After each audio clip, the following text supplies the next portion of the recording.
Here we are again. We talked about aggregate demand.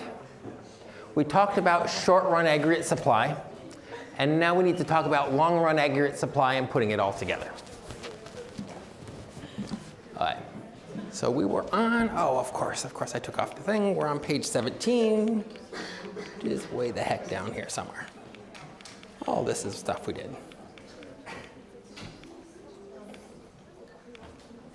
There we go. We got this.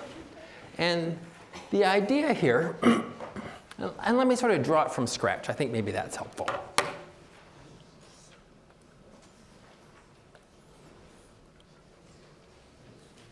We've got Y here, and we're thinking of this in particular in its expenditure. Its expenditure aspect, how much do people spend? And we have inflation here. Okay? And we've got somewhere along Y, we've got Y star, potential output, the normal level of output, the output that you get if everything's going normally. Right? Okay, so our story is that we have people that are selling inputs and firms that are buying inputs. Right? In particular, we're thinking in terms of labor, but any input would do. And these people are entering into a short-term contract. Either it's an explicit contract or it's just understood that for a while the price won't be changed, like most of our worker contracts. They hire you for 15 euros an hour, and you're not going to come in the next day and ask for 16 euros an hour. You're going to wait the normal amount of time before you come in and say, I need a cost of living adjustment, or I'm a good worker, please give me more. Right? It's going to take a while before you renegotiate your wage. So you're negotiating your wage. And while you're negotiating your wage, all kinds of things go into that negotiation. Their profitability and your needs and right, all kinds of things go in. But the thing that we're particularly interested in here is people's expectations of inflation. This is charming. I'm charmed. Are you not charmed? Yeah, lovely. Okay, people. Okay, we'll loudify this. That'll help. Okay. It's going to be a long day. Okay, so we go in and we think that there's going to be 10% inflation, right? And that means to just stay where we are, we need to get 10% raises, right? Obviously, we'd like 1,000% raise, but we need to get 10% raises just to keep the same standard of living.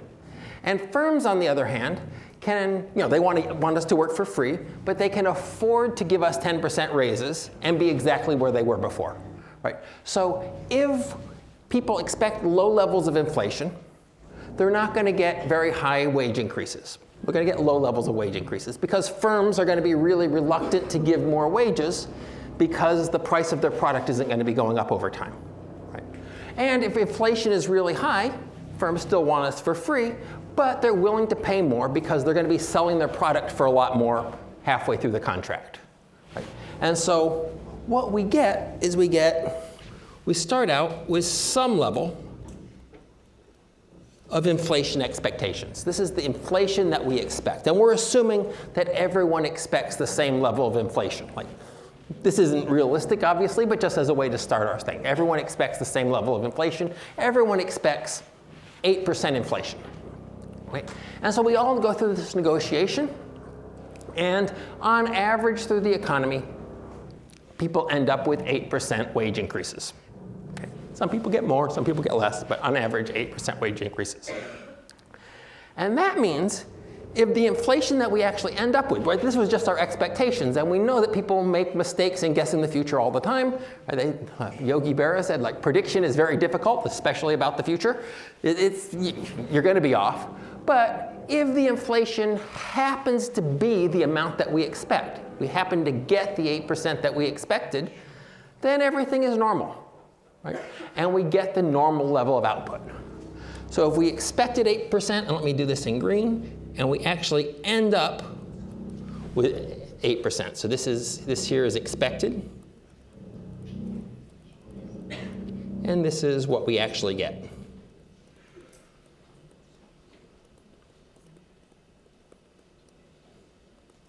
Remember, when our expectations determine the price that we get in this short-term contract.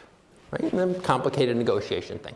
And then after the contract's been on a while, the inflation materializes, maybe what we thought, maybe higher, maybe lower. If it comes out exactly what we thought, then everything is normal. Firms are paying in real wages the amount that they normally would. We are getting in real wages the amount that we normally would. And so we end up with the normal level of output, which is something that we just call potential output. So if I sort of just carry this up like that, if we get the inflation we expect, we get the normal level of output. Okay? Importantly here, I just picked this level of inflation expectations totally out of thin air. I got no reason for us to expect 8% versus 50% versus 2%. We'll come back later on to what we should expect. But given that we expected 8%, we negotiate 8% wage increases, and if we actually get 8% inflation, then everything is normal. We get the normal level of output. Okay? If, on the other hand, it turns out that inflation is much higher than what we expected. Suppose inflation is way up here. Well then, firms find us cheap in real terms because the price of their product went up by the inflation level, say 12%. But our wages only went up by the expected inflation amount because of the short-term contract. So our wages went up by 8%, but the price of their product went up by 12%. So they find us really cheap. They have to sell very few products in order to pay our wages, and the rest is just gravy from their point of view. Right? So they're going to try to hire as many people. They're going to try to encourage you not to quit. They're going to try to make you work overtime. They're going to try to bring you in on a Saturday. If there's people who are unemployed, they're going to try to hire those people. And they're going to have more work done than otherwise, and therefore they'll produce more stuff. So out here, they're going to produce more than the normal level of output. Right? Likewise, if inflation is really low, they expected 8%, but it turns out to only be 5%. Then our wages went up by 8%, and they're locked into these short-term contracts. But the price of their product only went up by 5%. So they're going to find us really expensive. And so if they can cut hours, they're going to cut hours. If somebody quits or dies or is fired or retires or whatever, they're not going to be replaced. And so the number of workers or worker hours are going to go down, and the amount of stuff is going to be lower, the amount of stuff produced, because we're expensive for them in real terms. They have to sell more product just to pay our wages than they expected. And so we get this short-run aggregate supply that looks like that. That's very, very hard to read, but short-run aggregate supply. Okay? It's short-run because it's only going to be in effect while these contracts are in effect. This is something that happened because we have these short-term contracts, either implicit or explicit. Right? So because they're locked into paying a certain wage, that wage is determined based on expected inflation, but the actual costs are determined based on actual inflation, and these two don't have to be the same. Okay? And that's why we get the upward sloping short-run aggregate supply.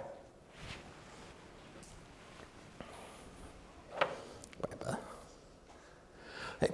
Importantly, we drew this for a particular level of expected inflation. We just picked it out of the hat, and if the expected level of inflation changes, that's going to, not immediately, but eventually when we rewrite our contracts or renegotiate our wages, that's going to shift this curve. Right? So if I do another page,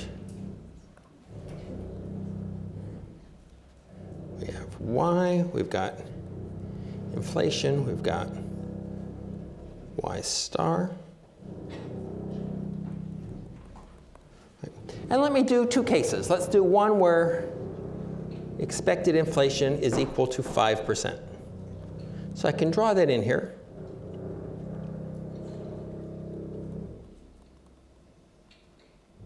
$5. That case, everyone negotiates 5% wage increases on average. And then if inflation turns out to be 5%, everything is normal, and we get the normal level of output. Let me give this a 1.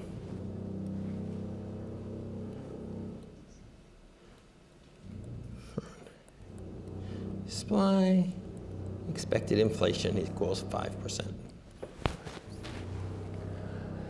And then that goes on and as long as we aren't renegotiating our wages, that stays in effect. But eventually, our short-term contracts run out, and we form new inflation expectations. And I suppose the next time we have expected inflation 2 in the second year is 10%. We don't know why it would go up yet, but we're gonna talk about that. But suppose it went up. People expected higher level of inflation. Remember, this is everybody, both the workers and the firms are expecting higher inflation. So the firms are willing to give higher wages, don't want to, but are willing to. And so now we renegotiate our contracts, and now we have a 10% wage increase, which means if we actually get 10%, expected inflation 2 is equal to 10%. If we actually get 10%, then everything is normal. And if we have lower than that, we have less output. If we have higher inflation than that, we get more output. So this is short-run aggregate supply. Expected inflation is 10%. Okay. Notably, it always crosses potential output at the expected level of inflation. So inflation expectations changing. This is nothing real. This is just all in our head, right? We're expecting the future. Anything could happen in the future. Zombie apocalypse, anything, right? So they just happen to expect 10%. And so then they get higher wages in the negotiations, and therefore the new normal level of inflation is 10%, and that crosses at Y star, the normal level of output, potential output. Okay? So when inflation expectations change, when they go up, nothing happens at first because it's all in our head. But when the time comes to renegotiate these contracts, to sit down and discuss our wages again, then we're going to get new contracts, and then the curve will shift up. And if inflation expectations go down, naturally the curve will shift down, shifting vertically up and down with inflation expectations as the contracts come up for renewal and renegotiation. Okay, people with me here? People not with me here, because go like that, like people look bored. That's traditional for economics. It's good. It means I'm doing a good job. If that's the standard, we're doomed. Okay, this is just the same thing, not drawn by hand, but when inflation expectations go up from 3% to 4%, the curve shifts up. Okay? Importantly, crossing Y star at the expected level of inflation. Right, so if we expect 4% inflation and we get 4% inflation, we're at potential output. Okay, so now we have that. We've got short-run aggregate supply. We've got aggregate demand. Life is good, right? Our situation is done. We got to line up. We got to line down. We can tell something about what's going on. We can put them both together as we want to. And we can have short-run aggregate supply. That's the amount that firms want to produce. And here's aggregate demand, the amount that people want to buy, depending on inflation. And we're going to think that equilibrium is where the two lines are crossed, where the amount that people want to buy is equal to the amount that firms want to sell. Right. Why is this? Well, suppose we were up here.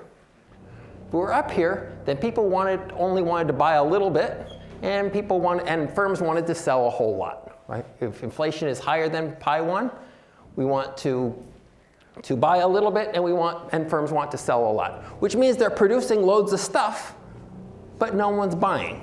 Right? And if no one's buying your goods, so you have a donut shop, no one's buying the donuts, the natural thing to do is either to cut back on your production of donuts or to lower the price of donuts.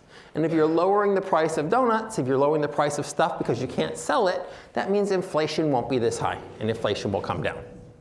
Okay? If, on the other hand, inflation is lower than this, that is, firms only want to produce a few things, but people want to buy lots of things, in that case, we're all lining up to buy stuff. The firms just don't have it. And it's natural for someone to cut to the front and say, hey, I'll pay a little extra and get that thing. And prices will go up, meaning inflation is higher. It's exactly the same logic we had when we had the market for shoes or the market for coffee, that if prices are too low, in this case, inflation is too low, there won't be enough stuff produced compared to how much people want to buy, and therefore we'll bid up the prices. and inflation will rise.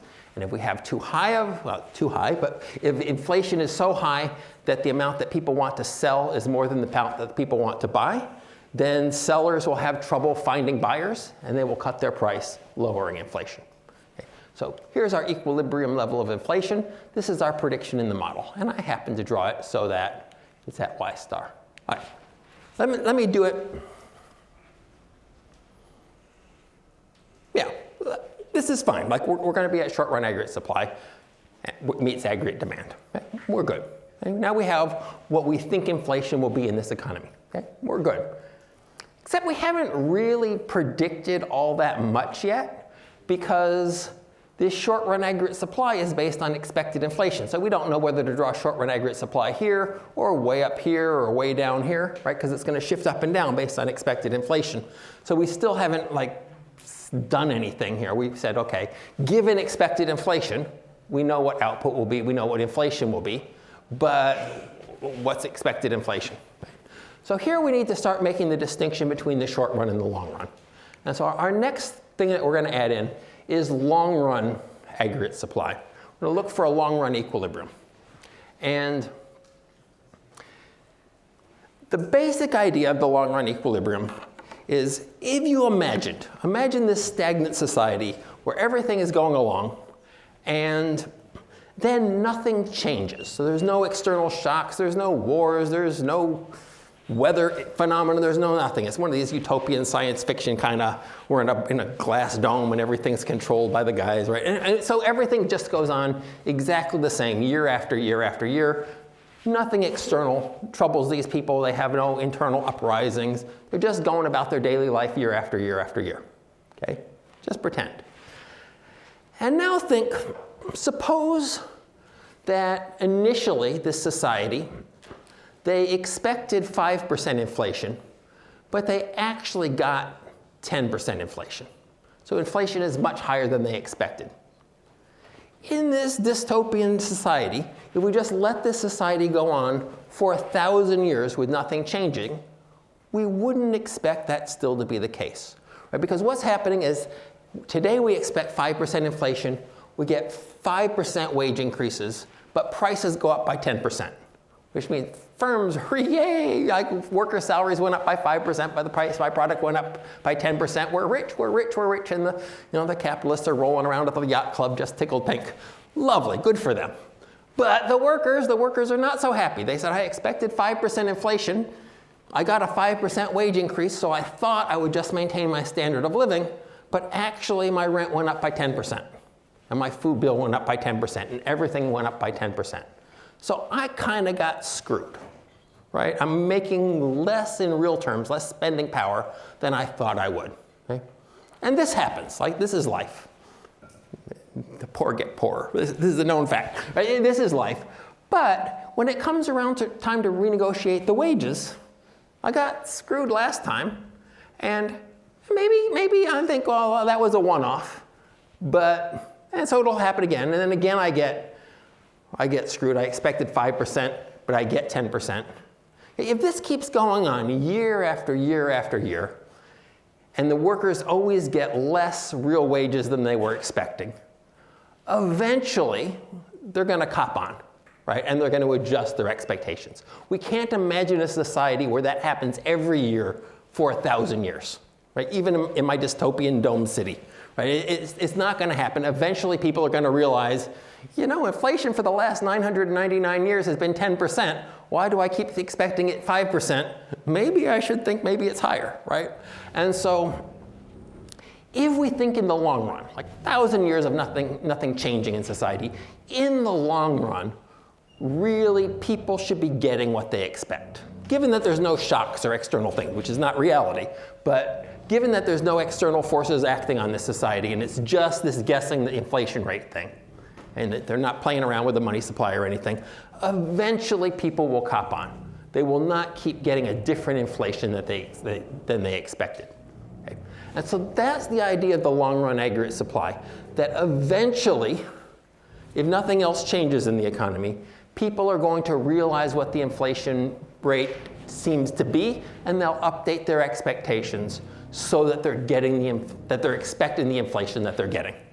Okay? Which means in this mythical long run, who knows how long it takes to get there, in my story 999 years, but in that story, eventually in this long run where people cop on, we're going to be getting the natural rate, the normal level of output. We're going to be getting potential output.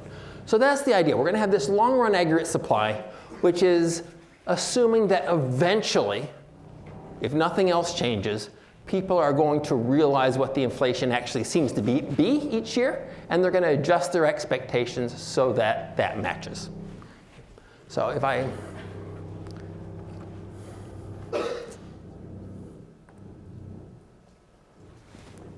draw it,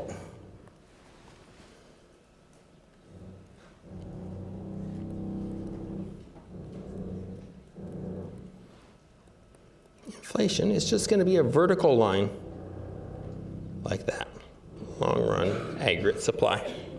And then of course we have, so that's just represents a line where we're at the natural rate, we're at the normal level of output, we're getting the inflation we expect, and everything is normal, right? And eventually in long run equilibrium we think that has to be true. Otherwise it just seems weird that people never cop on, right? Given that nothing's changing.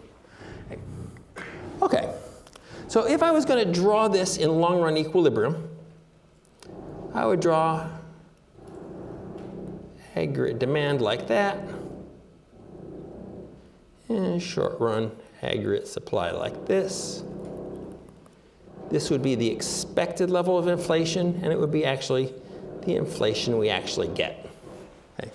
So this is long run equilibrium.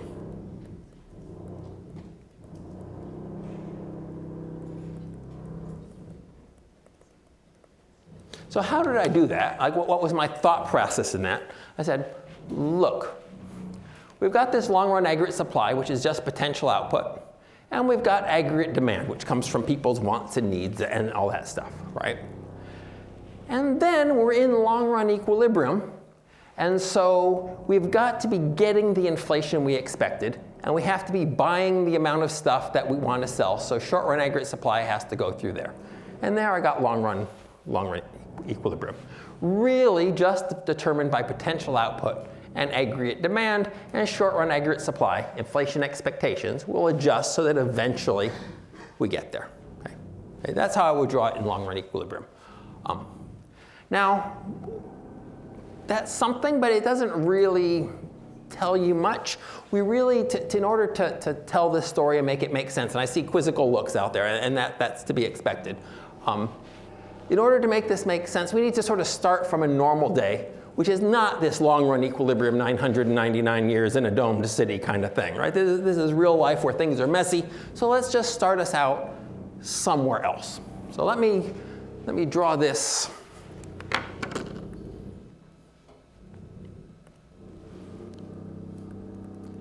Not in long run equilibrium.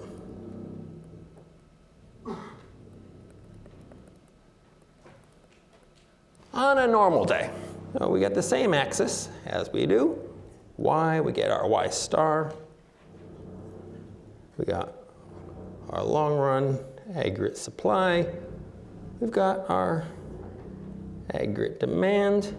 And let's suppose, for the sake of argument, that this year, before we found out what was going on, people expected really high inflation.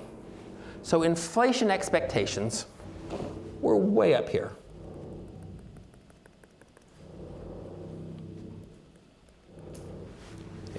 So we have really high inflation expectations, and so we have really high short-run aggregate supply, right? It's going to, if we get the inflation we expect, it's going to be potential output.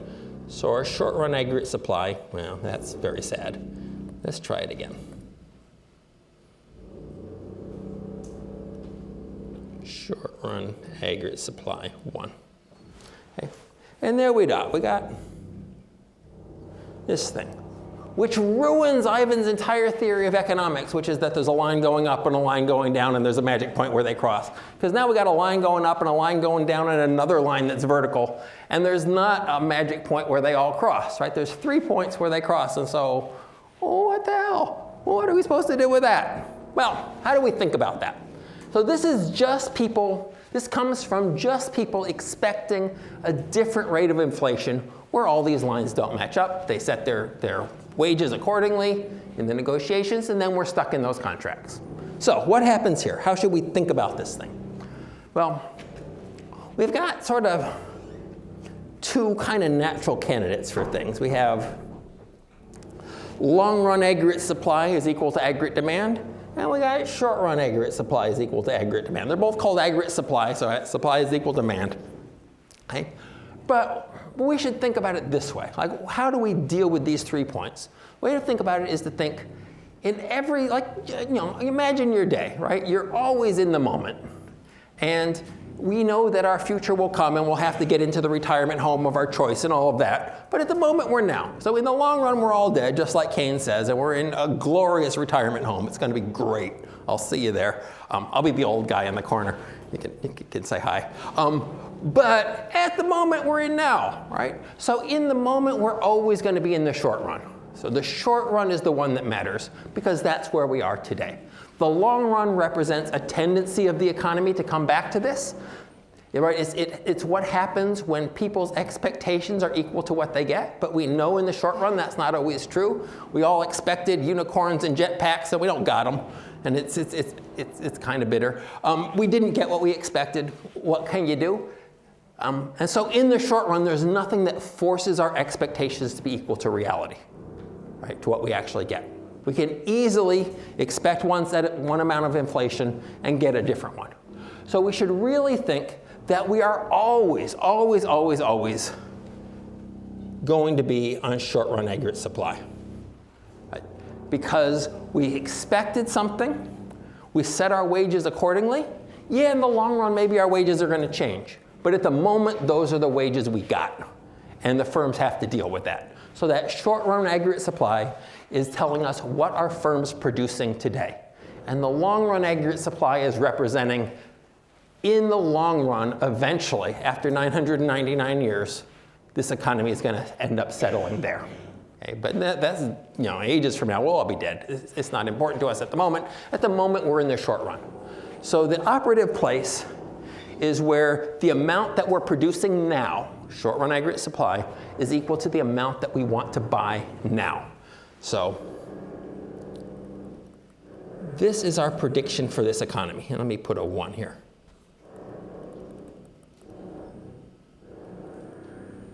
Y1. Okay.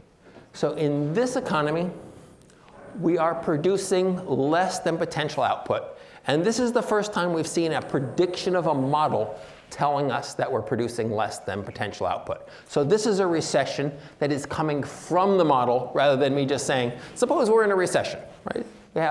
This is coming about because people expected very high levels of inflation, but they didn't get them.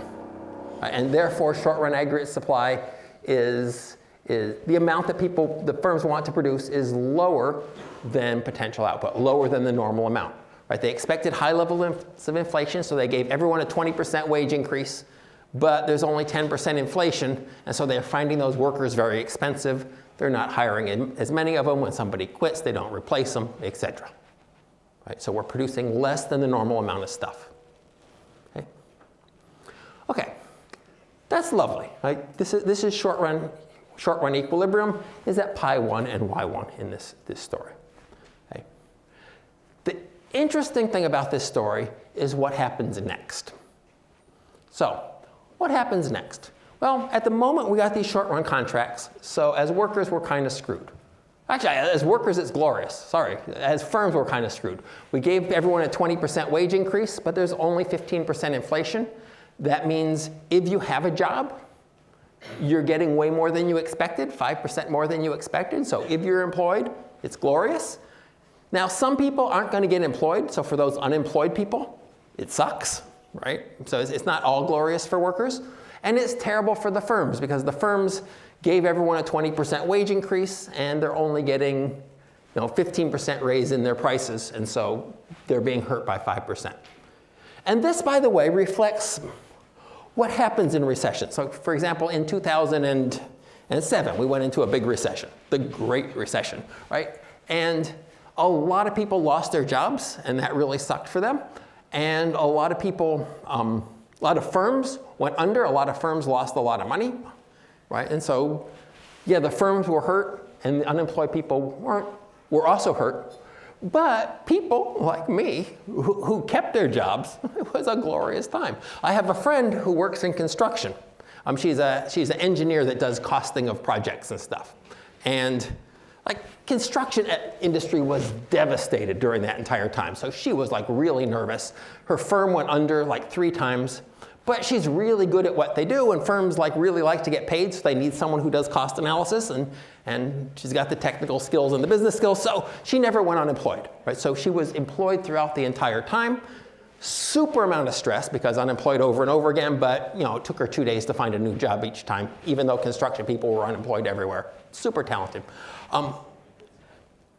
But she was living with like extreme stress, right? So it was an unpleasant time. But like financially, she got rich, right? Because she was employed in this job the whole time and prices went down. And so for people who keep their jobs, recessions can actually be a good time, like financially. It's still stressful. And you don't like to see everyone else miserable, but still, it's glorious.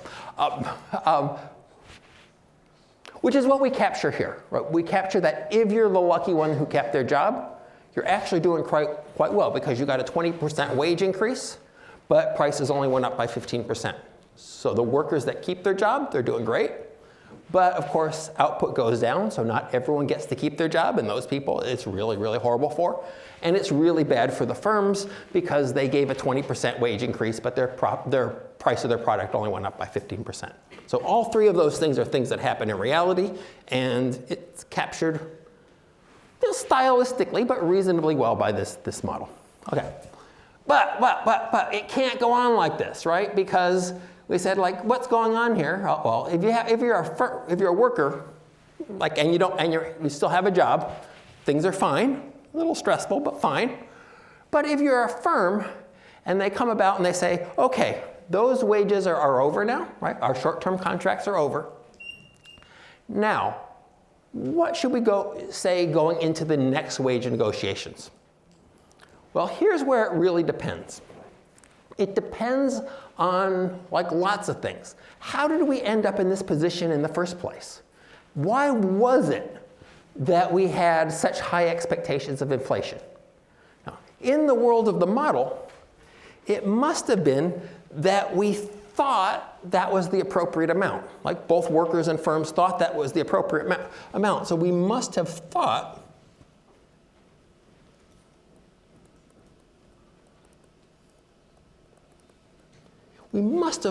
that this was the aggregate demand that was going to be there, right? But it didn't happen that way. It happened that aggregate demand was lower than that. But we must have imagined that was what it was so that we would get what we expected, right? But we didn't. We got less than that. Aggregate demand was less than we thought. So now, some workers got help, some workers got hurt, firms got hurt. Bygones, now we're coming into the next wage negotiations. What do we think is going to happen now? Well, it really depends. And this is the part where economics and psychology kind of match. It depends on why we think aggregate demand was so low, right? Was it a one-off sort of thing, right? It could have been that aggregate demand was low because say, French people, there was news in the French newspapers about the health risks of eating Irish cheese. Horrible, horrible things can happen. Horrible things. And so the French stopped buying all our cheese. And therefore, aggregate demand was low, unexpectedly. But it could be that the French people have got their act together and learned the truth. Good luck to that. And now we don't think aggregate demand is going to be low. Or it could be that aggregate demand was low because people expected bad times. Right? Remember, if people expect bad times, autonomous spending will go down. Autonomous consumption will go down. So if people expect things to be bad, the aggregate demand will shift to the left. So maybe people just, we thought aggregate demand was going to be high, but then they became pessimistic about the future. Investment fell, consumption fell, and aggregate demand was lower than expected. Now that's kind of interesting in the sense that we expected things to be bad, and therefore things were bad. There's a self-fulfilling prophecy nature to this. We expected the aggregate demand to be low, Therefore, things ended up bad. Right? Importantly, we thought things were going to be great until we set our wages, and then between the time we set our wages, got into the short-term contracts, and the time when aggregate demand actually materialized, we became pessimistic about the future, and that created a recession. So the belief that there's a recession can cause a recession in this model, and generally speaking. Which is why you'll always hear politicians saying how great everything is, even though everybody knows it's a lie. Because if you say it's bad and people believe it's bad, that will make it bad. And so you don't want to be the one who causes that, right? So they're relentlessly positive even when there's like anyone with any sense wouldn't be, because they don't want to make it worse. Right? Because just the pessimism causes aggregate demand to go down, which causes a recession in and of itself. Okay? But for whatever reason, aggregate demand was low. And now we're going into the next wage negotiation. And what we have to figure out is, like, where's aggregate demand going to be next time? Right? And anything is possible. It could stay where it is. It could go back. Right? People might have gotten over their pessimism. The French might have learned about the cheese, the reality of the cheese. And aggregate demand could be going back. In which case, we would expect the same expected inflation we did before. Right? And maybe that becomes true, and maybe it doesn't. Right? It could be that we think that this is a permanent shift in aggregate demand, right? That French people are always going to hate us and everything we stand for, and therefore they're never going to buy any of our stuff. Or we might have thought that imagined aggregate demand was kind of unrealistic and goofy to begin with, and now we have more realistic expectations, and we think this is the new aggregate demand. Okay? Or somewhere in between. Right? Anything is possible because it's in our heads. Now, we're assuming that the same thing is in everybody's head. So there's some kind of zeitgeist thing going on here, where the firms and the workers have the same expectations of inflation. But in fact, any expectations of inflation are possible at this stage. Okay? But what's reasonable? Like, anything is possible because it is literally in our heads. Right? It's whatever we think inflation is going to be, that's what we go into the negotiations with. But some are more reasonable than others. And one reasonable thing to think is that, depending on why these things happened in the first place, aggregate demand will go back to that imagined aggregate demand. In which case, we will set expected inflation equal to the original expected inflation. We'll have the same short-run aggregate supply curve. And maybe it happens and maybe it doesn't, but we would keep the same short-run aggregate supply curve. Right? But another thing to think is that, look, firms are getting screwed in all of this. And perhaps people will say, well, look, we expected 20% inflation, but it was only 15% inflation. So what you going to do? Maybe that's just the world we live in. Maybe inflation isn't going to be 20%. Maybe it's going to be lower. And that seems like a pretty reasonable thing, especially if aggregate demand being lower is for some kind of real substantial reason. Right? So there's two ways we can think about this, at least two ways. There's more, but there's two sort of canonical ways to think about that. One of them is rational expectations, and one of them is adaptive expectations. Adaptive expectations is sort of the old school way to look at these things. You can see, like, expectations of the future are super important in macroeconomics, right? Here we have a recession just because of expectations of the future, right? We had high expected inflation, that's expectations of the future, and maybe aggregate demand shifted down because people were pessimistic about the future. So figuring out how expectations of the future work in reality is really sort of key to understanding recessions and booms and the whole business cycle thing and financial panics and all of that sort of, where do people's expectations of the future about asset price movements, where do these things come from? And this is like a huge literature, and it's classes and classes and classes you can take on this, but I'm going to give you sort of an introduction to two sort of schools of thought. Now, these are going to be a little bit caricatures of the more sophisticated version because we're doing canonical things and we're using a very simple model, but it'll give you the idea about what's going on. So our first one that we're going to have is going to be adaptive expectations. And let me redraw this. How are we doing? Oh, that's not helpful.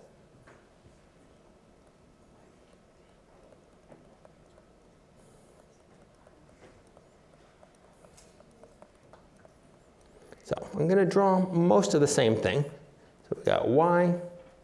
I'm going to draw y star off to the right if you're following along at home, because it's all going to be recession that we're talking about. Got long run aggregate supply. Going to draw aggregate demand like this. And here's our short run aggregate supply. 1, we get our y1,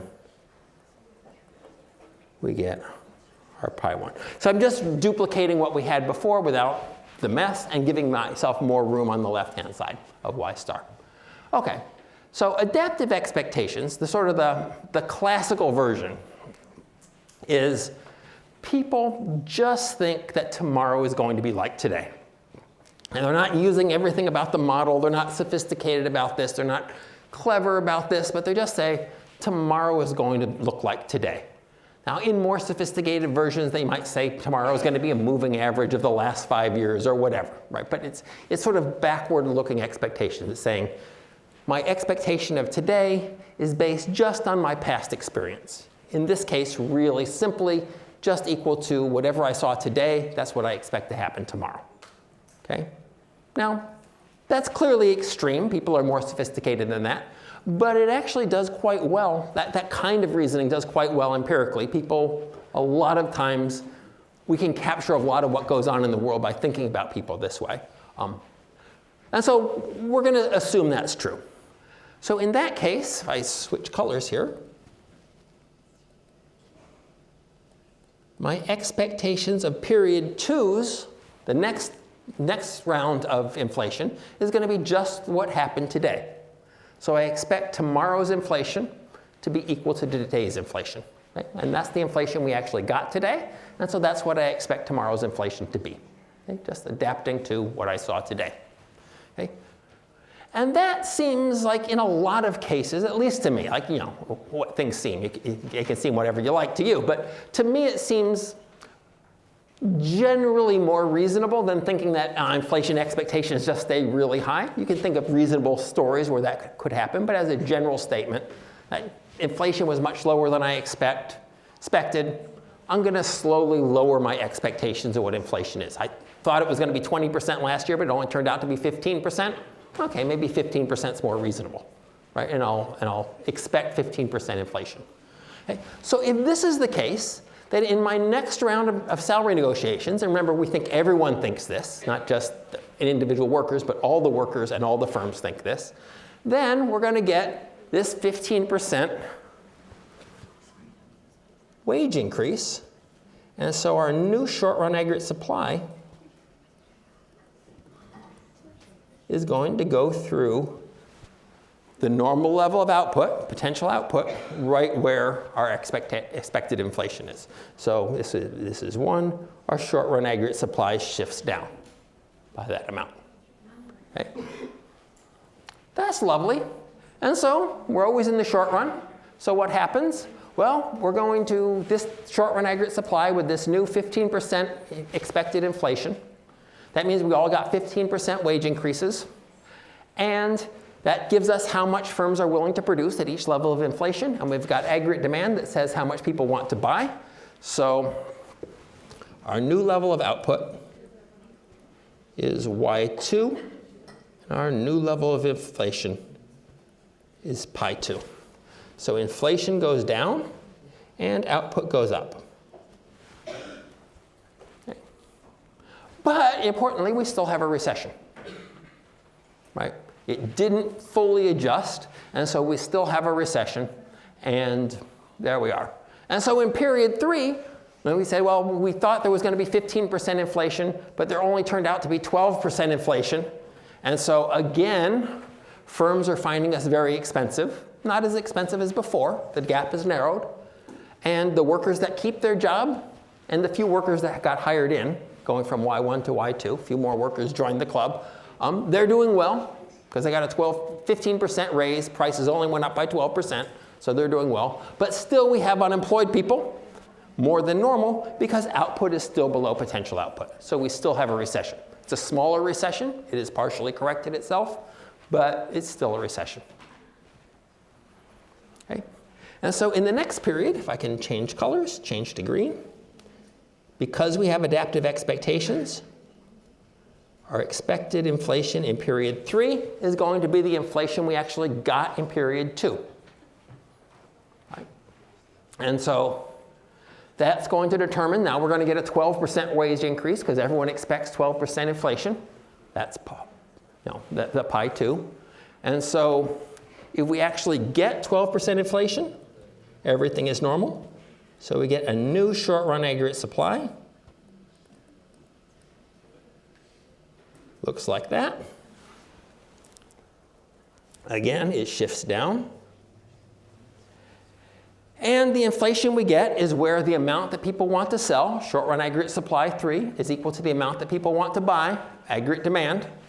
And so we end up here. And this is Y3. It's gone up a bit. And this is actual inflation 3. Inflation has gone down a bit as well. Okay. And so the recession has gotten smaller. It's still around. Again, people expected 12% inflation. They got 11% inflation. So if you still have a job, you're doing better than you expected. And firms are still finding us expensive, 1% more expensive than they expected. And yeah, the inflation gets smaller, but it's still there. And you can see that over time, the recession is getting smaller and smaller. Okay? And this is the economy's self-correcting mechanism. That is, if we end up in a recession, it will fix itself. Like, people's expectations will adjust. They'll change their behavior. They'll change their negotiations. And eventually, this recession will correct itself. So that in the long run, 999 years from now in our domed city, we're going to have output equal to Y star once again. Okay? And one of the big debates, and probably the central debate in macroeconomics, is how long does this take? Right? Because if this is something that happens really quickly, then just let it self-correct. Like, mind your own business and it will fix itself in 6 months and we got no problems. So if people adjust their expectations downward, salaries get negotiated downward very quickly, recession takes care of itself. On the other hand, if each of these steps takes forever and maybe they don't fully adjust the whole way, then this could take years and years and years. And during this entire time, we got people unemployed, lives are ruined. It's not great, right? And firms aren't making a lot of money, and we care about firms, apparently. So this is the central debate, is how fast this process is. Now, people who are on the process is very fast side of this aren't really enamored with this model in general. They don't think it's the greatest way to incorporate this kind of thing.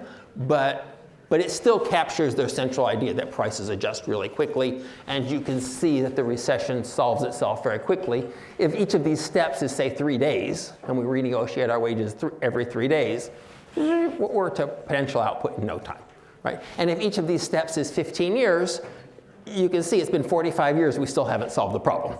Right? So it's really about how long these things are and how much of a jump we make at each time. Okay, I will let you go, and we basically have this model, but we'll play around with it quite a bit next time. And the other thing I want to say before you go is that next time we're going to have a regular class, and the time after that is going to be a review session. So come up with lots of questions. Like, I will answer all your questions. I will stay next Thursday. I'll stay as long as you like. So come with loads of questions.